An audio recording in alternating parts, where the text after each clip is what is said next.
Now let's see how you can find the area of a triangle using one given side and two given angles.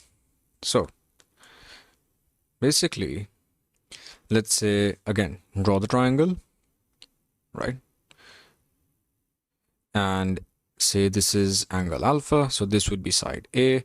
This is angle beta, so this would be side B. This is angle gamma, so this would be side C. Okay, standard triangle. Now it says that the side B is given to you, right?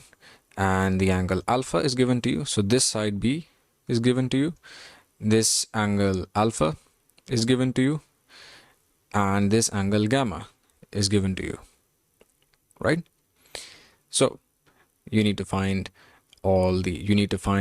the area of this triangle. Now if you remember, in this particular case, since you have the two angles given to you, since it's a triangle, meaning it has three angles, you can simply subtract the sum of the two given angles from 180 to get the third angle, beta, right? So over here, beta turns out to be 98 degrees and 2 minutes, or basically just 98 2 by 60, right? Whatever that is, you can convert it into decimals. So now that you have all three angles, let's see, you can use this particular formula to get the area of the triangle ABC, right? Half of b square into sine of the first angle that is given to you, right? Actually, let's look at it this way.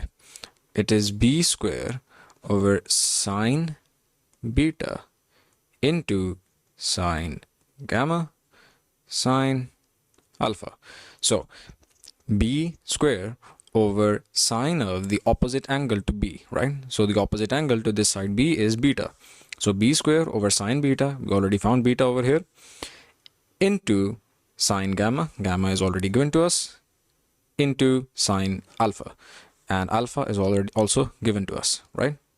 So now just insert the values, and it turns out to be 138.29 square units, right? So that is the area of the triangle ABC when you have one side and two angles given to you.